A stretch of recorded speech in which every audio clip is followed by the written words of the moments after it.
Welcome back to Tug of Heart. For several episodes, we've been sharing troubling news that has really affected us uh, personally as well as a community and as a country. Um, and the sad part is that this troubling news is always in steady supply. And I feel like we should take some time to celebrate all of the things that we're fortunate to enjoy. So today we're going to talk about the renaissance of our most vital organ. And a renaissance, the rebirth of our most vital organ, is emblematic of the rebirth of self-governance and the accompanying self-preservation and growth. So as we lead our hearts to betterment, a new commandment is written upon the heart, a commandment that includes evaluation, experience, hurt, regret, sorrow, and softness. We're moved to approach the future with the newness of an innocent child and all of our best wishes. This is what I would say. Today, I solemnly promise and swear to protect my heart and the hearts of all I encounter. Today, I solemnly promise and swear to embrace others with the reservation I use to care for the hearts of myself and my loved ones. Today, I solemnly promise and swear to pause before executing all decisions that may affect the health and contentment of my heart and the hearts of my loved ones. I will consider today the birthday of my heart, the day I recognize my role in its protection, and I will allow my heart to be all that it's meant to be. Thank you, Lori. I love you, twin. Thank you, Lori, and thank you, Tug of Heart, for bringing me to this very moment.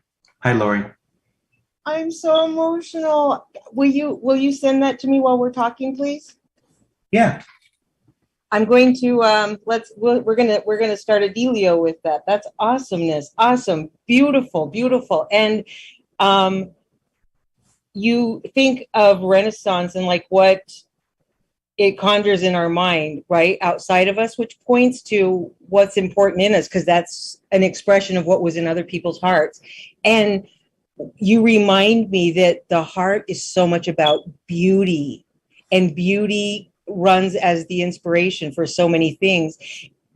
Beauty is also fragile enough that we see the news over the past few weeks, months, couple years, and it's quickly forgotten.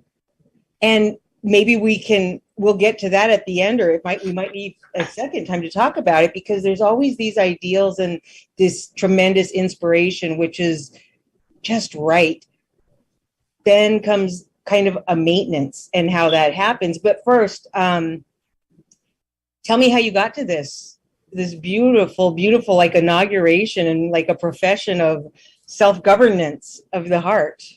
I think that I try to review kind of all that we've been talking about, and a lot of sadness, and how do we park that? How do we collate the data when it includes bad data, sadness, sorrow, and then we talk about like self-pity, where we said it's got to be something a little bit different, something beneficial, something where we are, I don't want to use the term reset, that seems cheap and greasy, but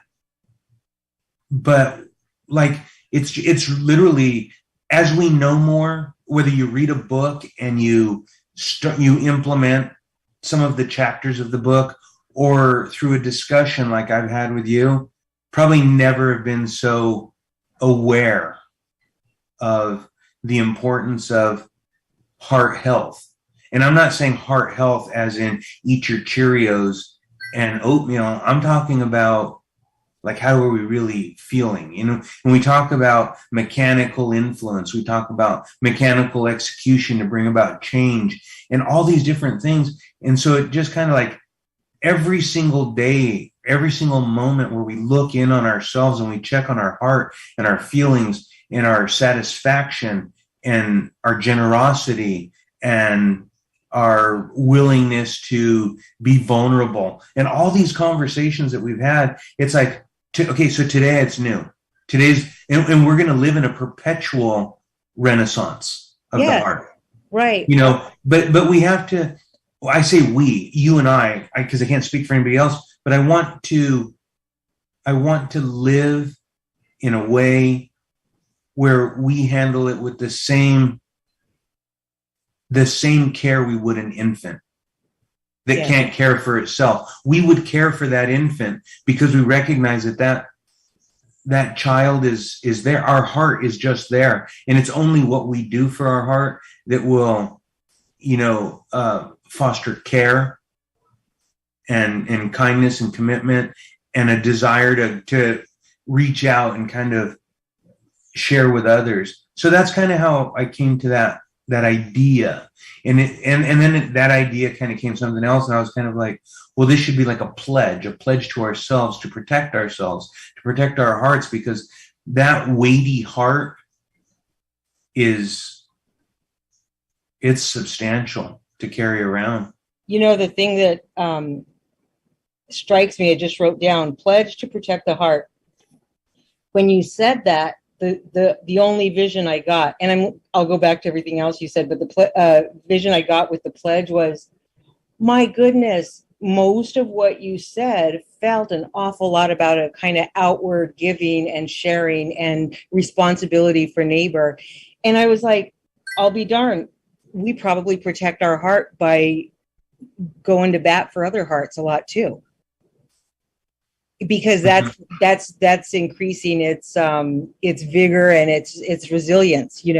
Not to say that we need to do that, because I do think there's a lot to be said about self-care. And the other thing, which might seem a contradiction, but I don't think it is, that's probably in honesty the most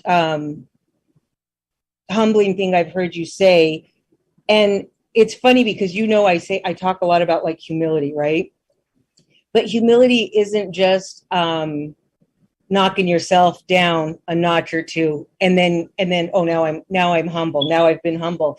To me, being humble is to be accurate in your assessment, not overestimating yourself and underestimating yourself. That's, you failed at humility and being humble as well. But when you're talking about care, you were like, hey, my heart is worth a lot, I'm going to take care of it. That's accurate. And so that's as humble as we can get, in probably the most honest way I've ever heard somebody talk about their own heart. Because if we're not talking pretty high about our heart, we missed the mark for humility.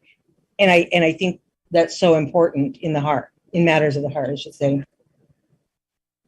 And then when you're saying about taking in the data, and it is funny because there's this element of it where we do have to accept and keep our eyes open, even if it's by force, through will, to know more, because that does make us more aware. And it is that assessment that can also be a kind of inspiration of sorts, but also it does point out, like you began saying, when we know more, we should behave a little bit different, and something different should be written on our heart.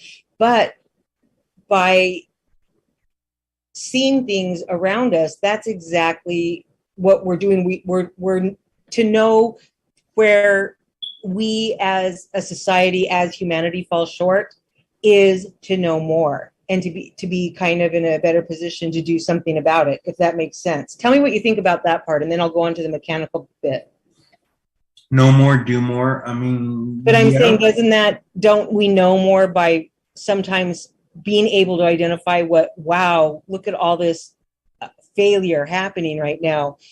That identifying what you don't know is a form of knowing more, right? In that sense. Yeah. I mean, I don't know exactly what you mean by that. I mean, because you came to something very positive by having a look at some heavy weeks, and then from there you went to, we need to know more. But part of your more came as in the form of measuring what's around you and like, man, there's got to be better, right? So I was really thinking of it more from a perspective of just purely mechanical, which at some point is going to become a topic in and of itself, just mechanical influence, mechanical aptitude, mechanical application. So the when we talk about these things, we talk about like, oh, buy the cup of coffee for somebody. Right. Buy their dinner. You did that beautiful thing for that person who was having a bad day at the pizza joint. And you picked up a dinner for him, and he was like, wow, just a changed person, high-fiving the cooks on the way out.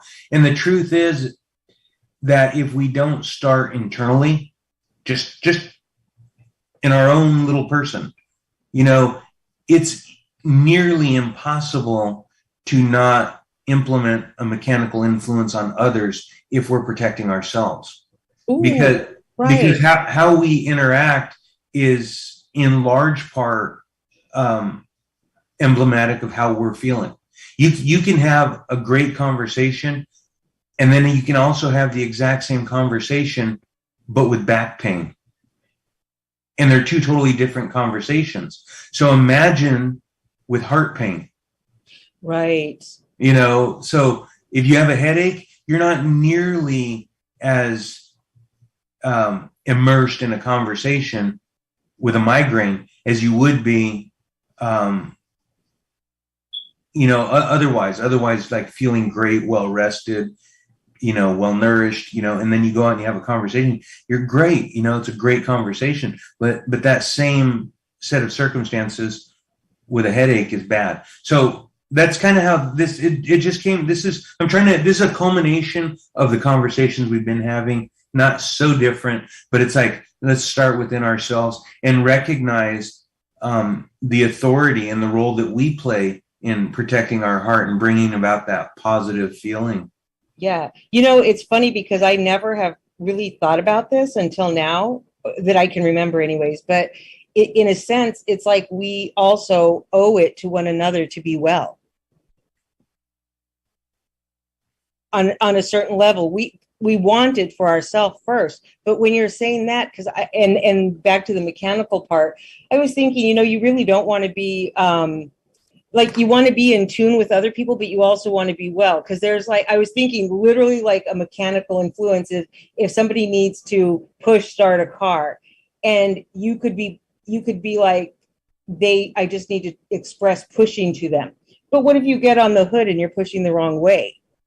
Because you're just like feeling all twisted in yourself at the time. It's not even help, because that part of you is so off. And a lot of times we help people, but to do it begrudgingly or angrily, it's because it's called pushing, but we're not showing them the right direction.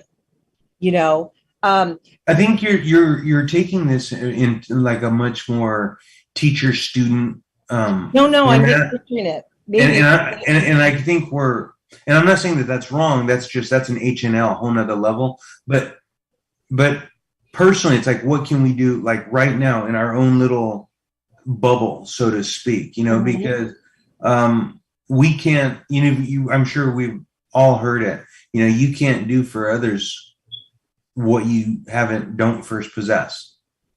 Right. So you can set out to change the world and bring joy and this and that. We got to kind of find it at home first. Right. Or else it doesn't have that authenticity you were saying, right? No, I'm not even going to. I mean, or it's saving the world with a migraine, like, is what you were saying. That's what I'm talking about. Not the migraine, but like with the, we have to protect our own heart. We have to make sure that we feel good, that we're not going to sleep with a lot of regret, with a lot of residue, a lot of just a lot of overflow from the day and chaos. And we have to figure out how to park tragedy. We have to figure out, you, Lori, you have unknowingly perhaps, but you've managed to find something. I don't even know what that something is, and I wouldn't even dare say, but you have managed to find a way to live, to continue to just live and really exist in a very, very fancy fashion. You know, you're doing well. Not that you're not alone, not that you're not lonely, because you are missing a child, but you have managed to continue. Yeah, because that's And perhaps Tug of Heart not, is looking there's at, not an alternative, I don't think, right? perhaps Tug of Heart is like, is part of that, of you looking after yourself, and that is maybe is part of your heart renaissance. You know, I never thought of that. It could be. It just could be. I hadn't thought of that. I will say for 2022, the biggest impact on my heart has been an idea that I didn't just immediately like, but the idea of mechanical influence has had the biggest impact on moving another level with personal heart work. Things I struggle with, there's less delay now because it's sorted out in the work of doing it. You know, like what's that? For our next podcast, we'll kind of just recap and highlight mechanical. Yeah. Okay. Mechanical, you know, heart mechanical operations. Okay. Yeah, that sounds great. What do you, when you decided to write the pledge, and then I don't know, like I'm assuming this is your first time you've actually said it and heard the words actually spoken. Does it formalize it? Does it solidify? Like, do you feel more in it to have said it? Well, I wrote it right before we came on, and I gave it its due time. And I wanted to think about it. And I was just thinking to myself, if I were to approach my heart as an outsider and I wanted to take care of it, what would I promise that heart that would give my heart confidence? I love that. Well, right. I promise to pause, just to pause and consider what I'm about to do and how that might affect me or how that might affect those that I love. You know, I can tell you that's life-changing. The pause, we've talked about that, right? I would want my heart to have confidence in me. Oh, I love this so much. This has been just tremendous to hear this. And so, as you are, could you commit to doing all that? Is it I do it as I am, or is it I'm changing? I know I'm picking it apart, but it's because it's a new concept to me. I mean, you can pick it apart. I mean, I guess what I would say is the fact that these are the thoughts I have for myself is that this is my effort. This is my push. I love it. And I'm not infallible. I'm not gonna bat 1,000. You know, I mean, but I can certainly step up to the plate. And I mean, this is my attempt. I love this. One of the things I was thinking of just in terms of Renaissance, because I was thinking just like the historical Renaissance, and then I was trying to frame it like, so what would this mean in terms of the heart? And it seems like you actually have captured it a little bit better than I came close to doing. And that's that the bottom line for me was like, because a lot of things happened during the Renaissance itself. Beautiful buildings were made, new sculptures, and right after the Renaissance, they weren't all necessarily maintained. They fell down, they collapsed. So you saw this ruin of what was beautiful. And so I was thinking an ideal Renaissance of the heart might be one in which everything that, all the beauty that comes from it is faculties that remain loyal to the heart first and that are run by the heart. And when you say, I will do this, you know, I will give, I will serve, and the different, you're talking about your mind, your body, different faculties, and you are saying they yield to the heart and they prioritize the heart. And that's kind of what I had come up with, which again, I just love how you said that, because I think that's a big part of it, to sustain it after, to know that it wasn't just a a breeze or a spirit that went through your body and did something, but actually it was you, and from within. And just also how empowering to know that you're capable of doing that. I don't know, I could think of a time that I don't know either one of us would trust us with that, those tasks. Today I kind of trust me. I can't say like I'd like to trust me more, but I also trust myself just fine, if that makes sense. Do you agree with that for you, or where are you coming from with that? Oh, probably trust myself more as I get older. It gets easier. Yeah, it does, right? It does. It does a whole bunch. I think for a long time, for big portions of our respective lives, we just don't consider Right. the impact on the heart, Right.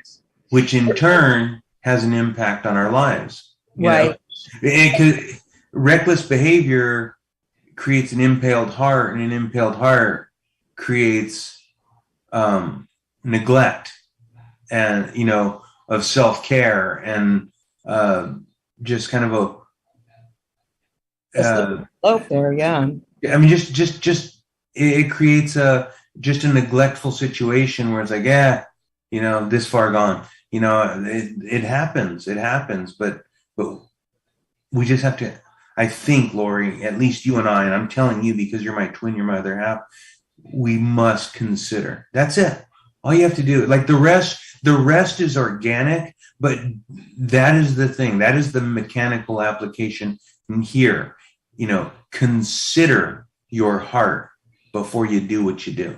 Can you imagine if I could have like my previous 40 years with that thought in mind? Oh my gosh. Oh my gosh, what? No, it'd just be tremendous to be able to do that. And yet here we are, yesterday or today, the bottom line is that you arrive, Yeah.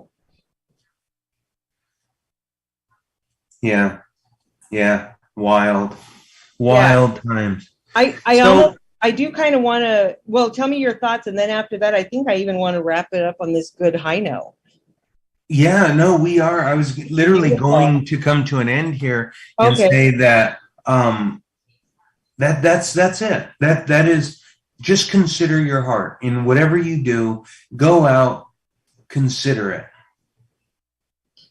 Yes, in your choices, in your actions, in what you accept, what you reject, consider your heart. I love that. And so let's call it good with that. And I'm also going to start saying best wishes at my end now, because you said about best wishes for the heart, which I just love. So for those of you who have joined us, please like and share the podcast. Drop us a message. Tell us about your heart, anything we could add or where you're at. We're still here learning. Leroy, thank you so much. What a special treat you gave us. Until next time, also like and share Strong Island and best wishes. Go ahead. I'm also going to add that you will notice today's program is peculiarly short because we had a little bit of a scheduling conflict on our normal recording day. So we're going to squeeze a couple of short sessions in, and then you will have the overwhelming joy of enjoying us for our regular 47-minute chats. So with that, adios. Bye.